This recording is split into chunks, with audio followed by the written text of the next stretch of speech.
Hello everyone, and welcome back to Nocturnal Narratives Studio. I know many of you use these videos to fall asleep, so before you drift off, I'd love it if you could leave a comment letting me know which country you're listening from around the world. Today's story is called The Shadow's Pact, and Liam sent it from Oregon. Without further ado, let's begin the story.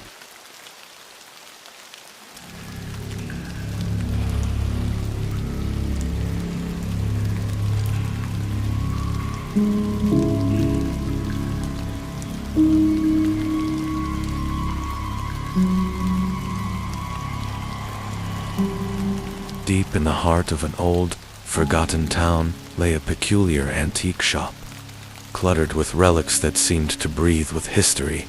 The sign above the door read Eldritch Curiosities, and locals spoke of it in hushed tones, as if the shop's very mention carried a curse. It was said that the shopkeeper, a gaunt man with piercing eyes, could find an item to solve any problem but at a cost. One rainy evening, a young woman named Clara stumbled upon the shop. She wasn't from the town but had taken a wrong turn during a road trip. With her phone dead and the rain relentless, she sought refuge inside. As she stepped in, the bell above the door jingled with an unsettling echo. The air was thick with the scent of aged wood and something faintly metallic. Behind the counter stood the shopkeeper. "Welcome," he said, his voice smooth, yet heavy with an unspoken weight. "You look like someone seeking more than just shelter from the storm." Clara hesitated but found herself drawn to a peculiar object on a nearby shelf, a small, ornate mirror framed in blackened silver. The glass seemed to shimmer, as if alive. "That," the shopkeeper said, "is no ordinary mirror. It reflects more than just your image."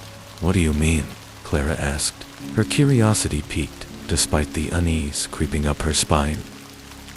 "It reveals truths hidden in the shadows. But be warned, truths often come with a price." Clara laughed nervously. "What kind of price?" The shopkeeper's lips curled into a cryptic smile.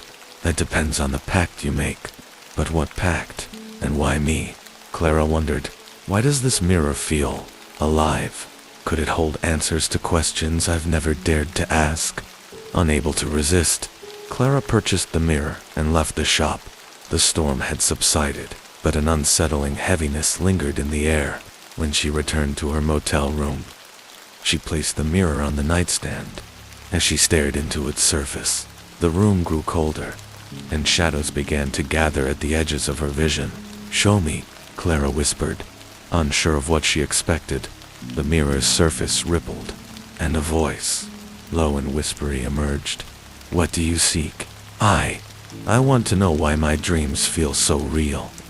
Why I keep seeing the same figure in the shadows," she admitted, her voice trembling. The mirror's reflection shifted, revealing a dimly lit corridor. At the end of the hallway stood a shadowy figure, tall and faceless, its presence oppressive. The voice from the mirror spoke again. "That is your shadow's keeper. It has watched you your entire life, waiting for the day you would notice it."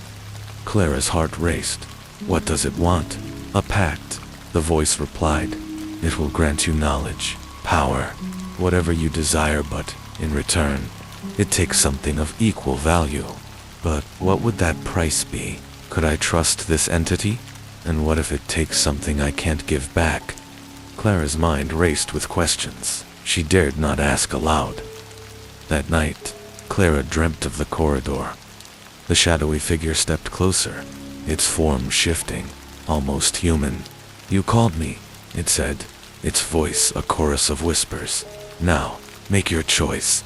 "What do you want from me?" Clara demanded. The figure extended a hand, black and formless.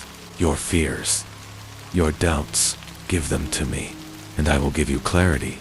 Desperate for answers, Clara agreed. The moment their hands touched, she awoke with a start.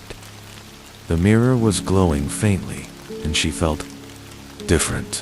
Her mind was clear, her fears distant, but as she glanced at her reflection, she noticed her eyes seemed darker, as if a part of her had been taken. days turned into weeks, and Clara found herself drawn to the mirror. It offered her insights, visions of the past, and glimpses of the future, yet, with each use, she felt more disconnected, as if pieces of her soul were being siphoned away. The shadow in her dreams grew stronger, more defined. It was no longer content to remain in the background. One fateful night, Clara confronted the mirror. "What have you done to me?"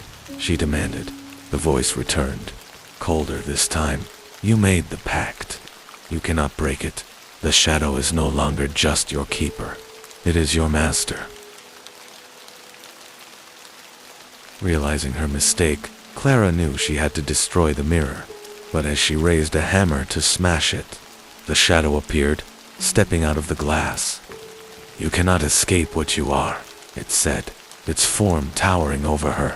With a scream, Clara swung the hammer. The mirror shattered, and the shadow let out a deafening roar. The room was engulfed in darkness, and when the light returned, Clara was gone. All that remained was the broken mirror and a faint echo of her voice, trapped within the shards.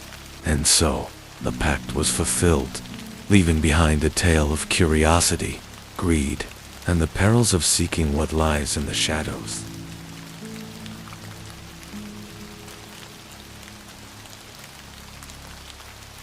Thank you for joining me tonight at Nocturnal Narratives Studio.